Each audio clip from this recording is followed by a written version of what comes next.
બોહરના પરમાણ્વીય નમૂનાની ખામીઓ અથવા તેને આપણે મર્યાદાઓ તરીકે જોઈશું.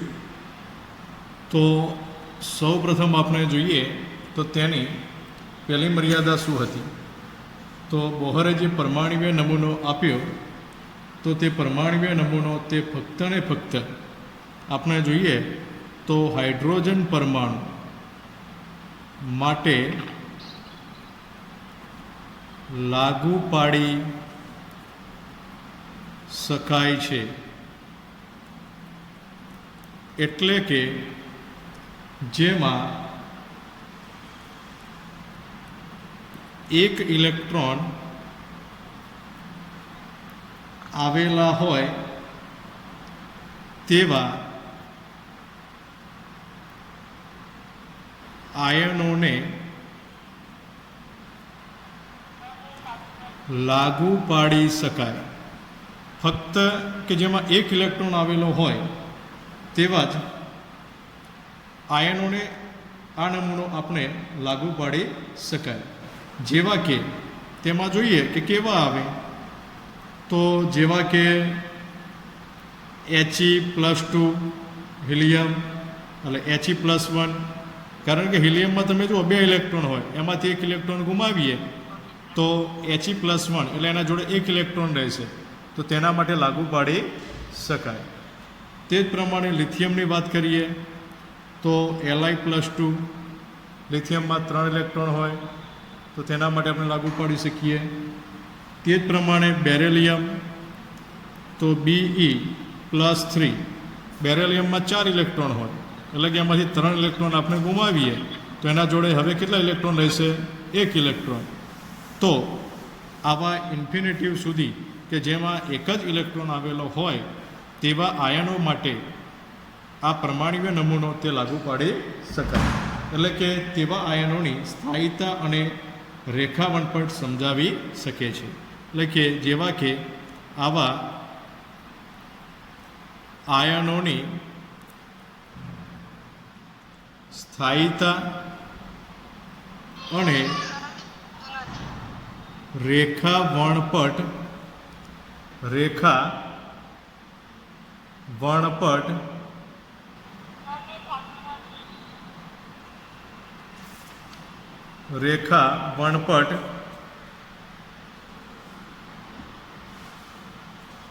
સમજાવી શકે છે. તેવા આયનોનો તે રેખા વણપટ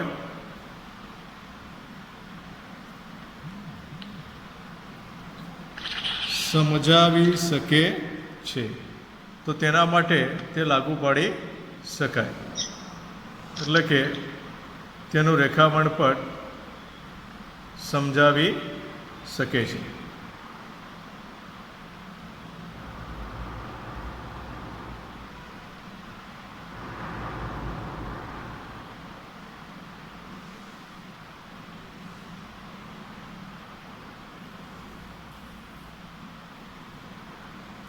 રેખા વણપટ સમજાવી શકે છે. નંબર 2 કે અદ્યતન સ્પેક્ટ્રોસ્કોપિક તકનીકોનો ઉપયોગ કરીને અવલોકિત થયેલા હાઇડ્રોજન પરમાણુ વણપટને વધુ સૂક્ષ્મ રીતે સમજાવવામાં નિષ્ફળ નીવડ્યો છે. એટલે કે આ નમૂનો આપણે જોઈએ તો અદ્યતન સ્પેક્ટ્રોસ્કોપિક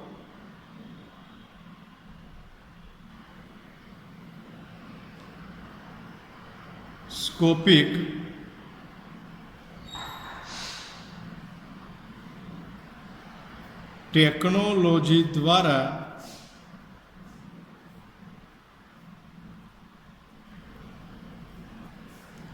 અવલોકિત થયેલા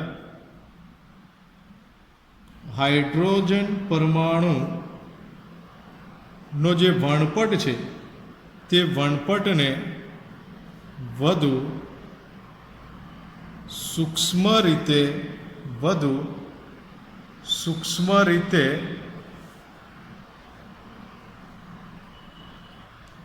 સમજાવવામાં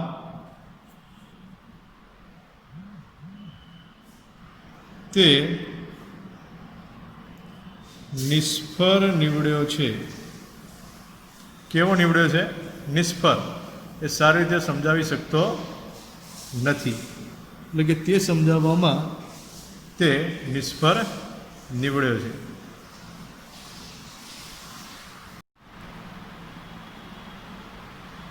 બીજી ખામી થઈ. ત્રીજી એની ખામી જોઈએ આપણે તો આ નમૂનો, આ જે નમૂનો દર્શાવ્યો છે તે નમૂનો ચુંબકીય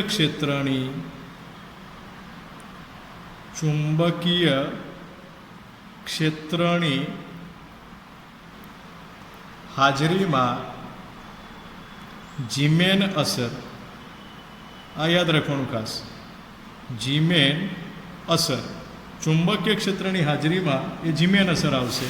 એટલે કે જીમેન અસર અને વિદ્યુતીય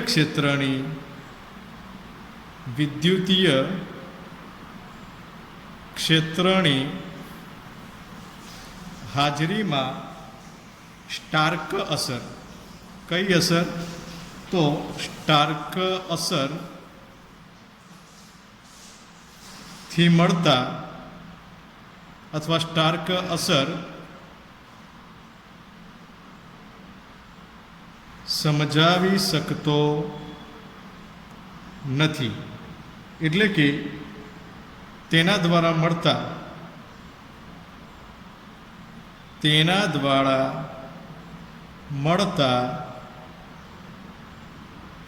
રેખા વણપટ વિપાટન, એટલે કે વિભાજન પણ કહી શકાય. એટલે કે વિપાટન સમજાવી શકતો નથી. આ એની ત્રીજી ખામી થઈ. એટલે કે આ નમૂનો ચુંબકીય ક્ષેત્રની હાજરીમાં જીમેન અસર અને વિદ્યુતીય ક્ષેત્રની હાજરીમાં સ્ટાર્ક અસર સમજાવી શકતો નથી. એટલે કે આ બંને અસર દ્વારા મળતા રેખા વણપટ વિપાટન તે સમજાવી શકતો નથી. તેની ચોથી ખામી હતી કે આ નમૂનો તે પરમાણુઓની રાસાયણિક બંધથી અણુ બનવાની ક્ષમતા તે સમજાવી શકતો નથી. એટલે કે પરમાણુઓની રાસાયણિક બંધથી, એટલે કે બે પરમાણુઓ ભેગા થાય અને રાસાયણિક બંધ દ્વારા જોડાય અને અણુ બનશે તો તે અણુ બનવાની ક્ષમતા પણ આ નમૂનો એ સમજાવી શકતો નથી. એટલે કે આ બધા જ મુદ્દાઓ આપણે જોઈએ તો એમાં કહી શકાય કે એક કરતાં અથવા એક વધારે સારા સિદ્ધાંતની જરૂર જણાય. તો આ એના 4 મુદ્દા થયા, 4 ખામીઓ થઈ. આ આપણે ખાસ યાદ રાખવાની. ત્યાર પછી આપણે નવો પ્રશ્ન જોઈએ કે દ્રવ્યની દ્વૈત વર્તણૂક સમજાવો. દ્રવ્ય જે આપેલો છે તે દ્રવ્યની દ્વૈત વર્તણૂક, દ્વૈત એટલે બે વર્તણૂકો, દ્રવ્ય કોઈ પણ હોય એ દ્રવ્યની બે વર્તણૂક કેવી રીતે થઈ. તો દ્રવ્યની વર્તણૂક અંગે આપણે જોઈ ગયા કે દ બ્રોગલીએ રજૂ કર્યું કે કયા વૈજ્ઞાનિકે? તો દ બ્રોગલી નામના વૈજ્ઞાનિકે રજૂ કર્યું કે દ્રવ્ય વિકિરણની જેમ દ્વૈત વર્તણૂક ધરાવે છે.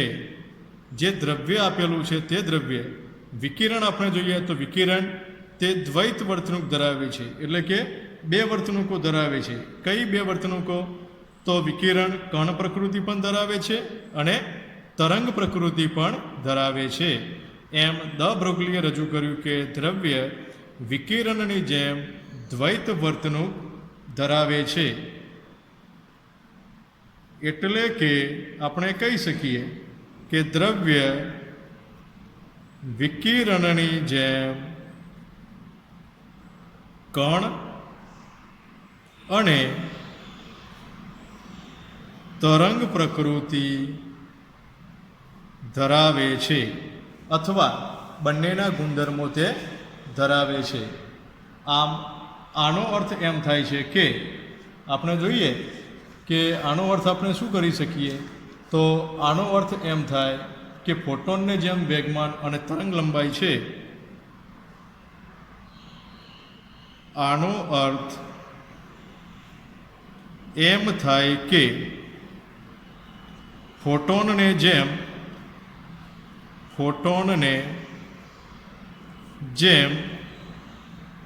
વેગમાન અને તરંગ લંબાઈ, વેગમાન એટલે સંજ્ઞા પી આવે અને વેગમાન એટલે લેમડા આવે, તો વેગમાન છે તેમ ઇલેક્ટ્રોનને પણ વેગમાન છે તેમ ઇલેક્ટ્રોનને પણ વેગમાન અને તરંગ લંબાઈ હોઈ શકે છે. વેગમાન કારણ કે ઇલેક્ટ્રોન કણ છે. શું છે? ઇલેક્ટ્રોન કણ છે, એટલે કે ઇલેક્ટ્રોનને પણ વેગમાન અને તરંગ લંબાઈ હોઈ શકે છે. આવી એને વાત કરી. આમ દ બ્રોગલીએ દ્રવ્યની તરંગ લંબાઈ એટલે કે એને કહેવામાં આવશે તરંગ લંબાઈ લેમડા અને વેગમાન તરંગ લંબાઈ લેમડા અને વેગમાન પી વચ્ચેનો સંબંધ રજૂ કર્યો. તો તેને સંબંધ શું આપ્યો? તો એને આ પ્રમાણે આપ્યો કે લેમડા બરાબર એચ અપોન એમ વી. લેમડા બરાબર એચ અપોન એમ વી. એમ વી એટલે કે વેગમાન, એટલે આપણે લખી શકાય કે લેમડા બરાબર એચ અપોન પી, જ્યાં પી એટલે શું કહેવાશે? વેગમાન. તો આપણે જાણીએ છીએ જ્યાં પી બરાબર એને કહેવાશે વેગમાન. એચ એટલે આપણે જાણીએ છીએ કે પ્લાન્ક અચળાંક થશે. સ્મોલ એમ બરાબર કણનું દર થશે. ઇલેક્ટ્રોન હોય તો ઇલેક્ટ્રોનનું દર, અને વી બરાબર એને કહેવાશે કણનો વેગ, અને ઇલેક્ટ્રોન લેવામાં આવે તો ઇલેક્ટ્રોનનો વેગ થશે. એટલે આ સૂત્ર એક્ઝામ્પલ માટે ખાસ યાદ રાખવાનું કે લેમડા બરાબર એચ અપોન પી અને પી બરાબર લખાય એમ ઇન્ટુ વી. બરાબર? તો આપણે જાણીએ છીએ કે જ્યાં પી બરાબર એમ ઇન્ટુ વી થશે. તો આમ પ્રાયોગિક રીતે આપણે જોઈએ તો પ્રાયોગિક રીતે સાબિત થયું છે કે પ્રયોગ જે કરવામાં આવ્યો તેમાં પ્રાયોગિક રીતે સાબિત થયું છે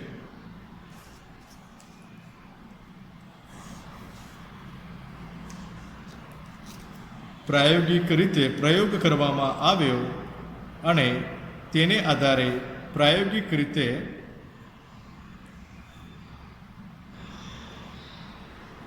સાબિત થયું છે કે ઇલેક્ટ્રોનનો પુંજ વિવર્તન જેવી ઘટના દર્શાવે છે. એટલે ઇલેક્ટ્રોનનો જે પુંજ છે, જે કિરણો છે, એ બધા વિવર્તન જેવી ઘટના દર્શાવે છે, જે કોઈપણ તરંગની લાક્ષણિકતા છે. જે તરંગની લાક્ષણિકતા છે. કોની લાક્ષણિકતા છે? તરંગની. આમ ઇલેક્ટ્રોનના તરંગ સ્વભાવનો ઉપયોગ તે ઇલેક્ટ્રોન માઇક્રોસ્કોપની રચનામાં થાય છે. એટલે કે ઇલેક્ટ્રોન માઇક્રોસ્કોપની રચનામાં ઇલેક્ટ્રોનના તરંગ સ્વભાવનો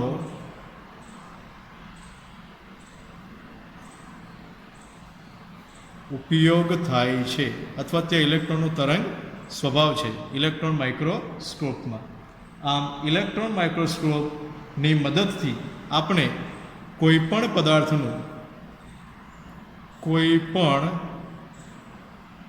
પદાર્થનું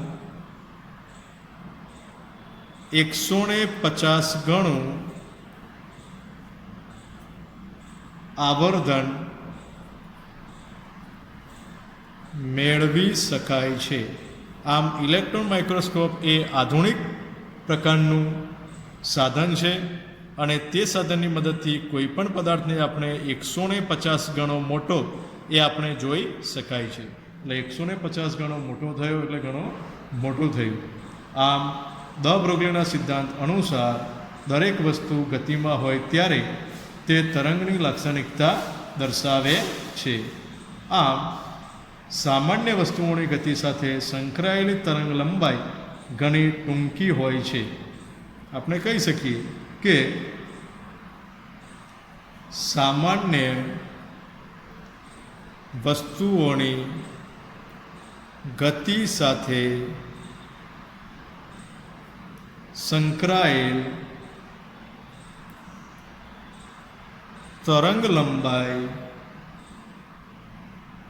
ઘણી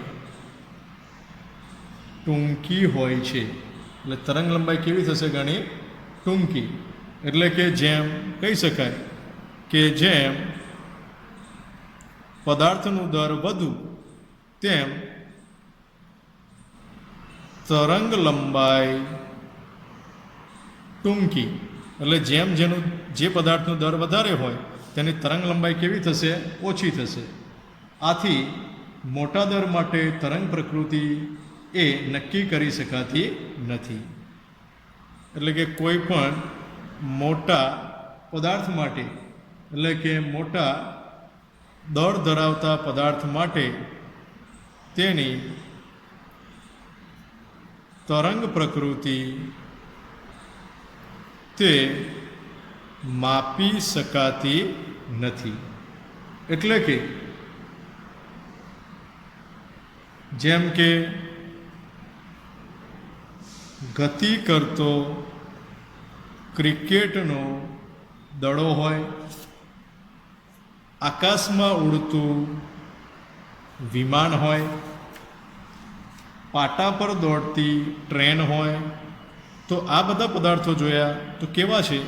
તો વધુ દળ ધરાવતા. એટલે કે આ બધા માટે આપણે તેની તરંગ પ્રકૃતિ એ માપી શકાતી નથી. કારણ કે તમે જુઓ તો વિમાન વધુ દળ ધરાવતું થયું, ટ્રેન વધુ દળ ધરાવતી થઈ અને વધુ ગતિ, દળો પણ વધુ ગતિથી જતો હોય અથવા વધુ ગતિથી આપણે ફેંકતા હોય.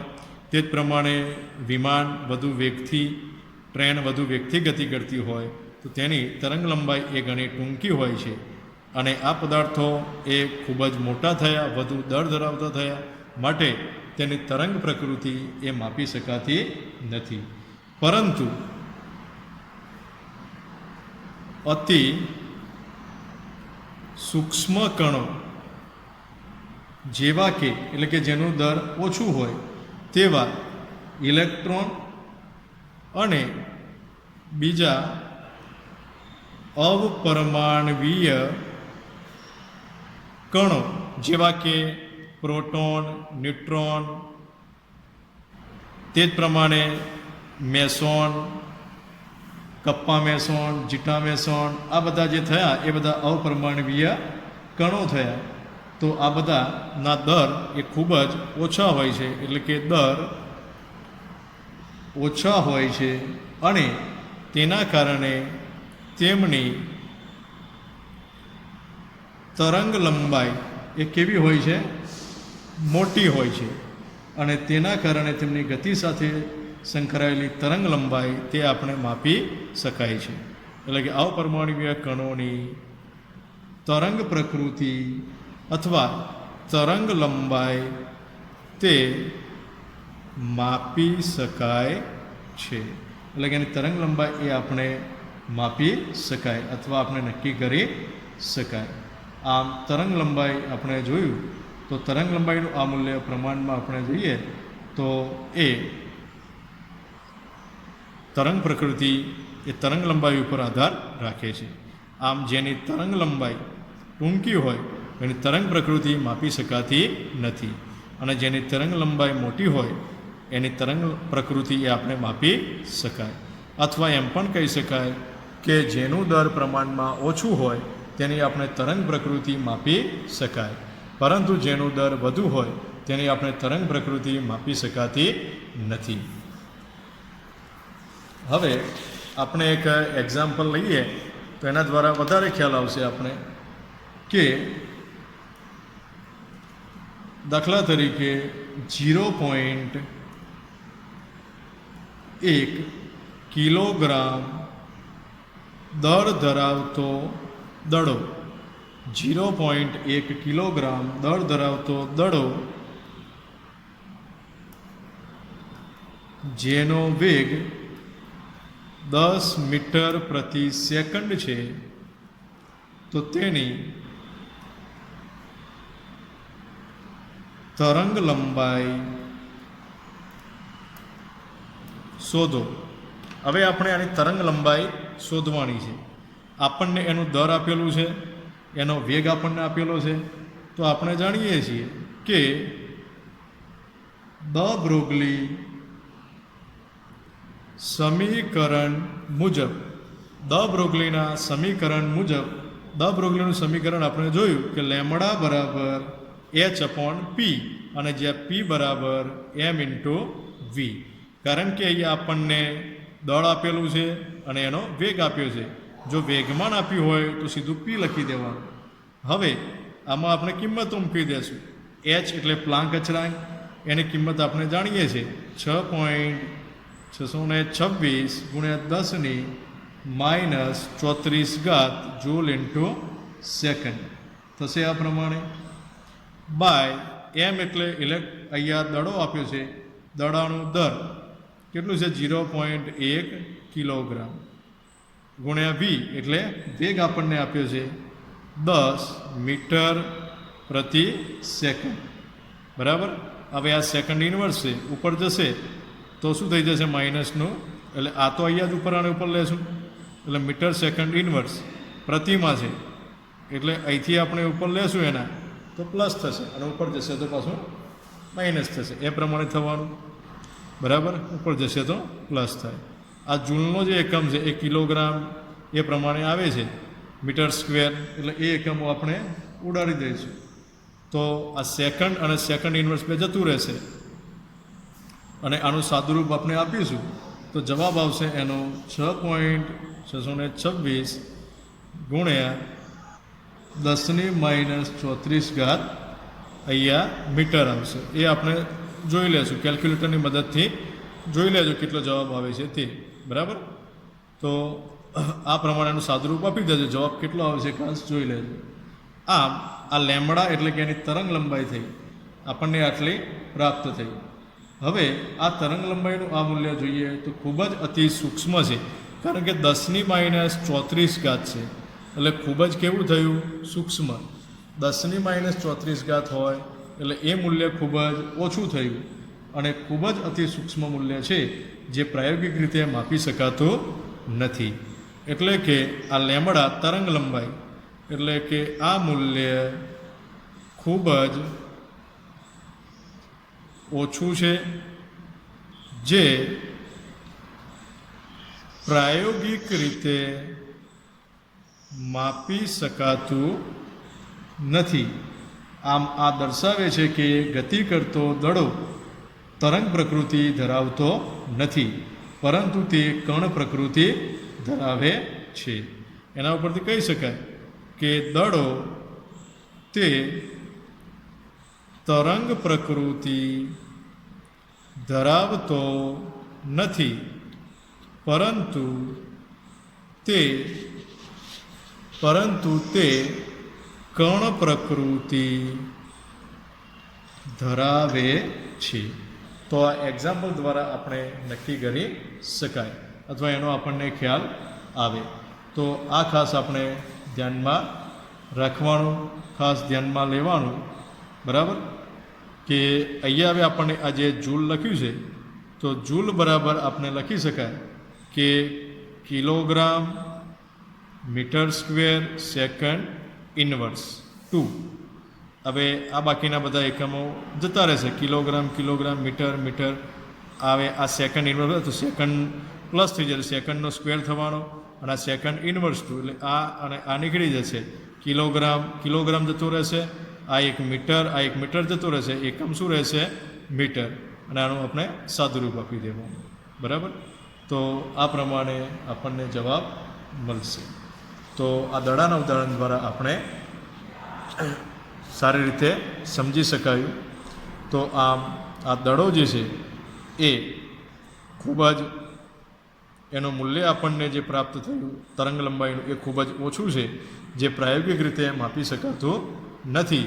આમ દડો તે તરંગ પ્રકૃતિ ધરાવતો નથી, પરંતુ તે કણ પ્રકૃતિ ધરાવે છે. કે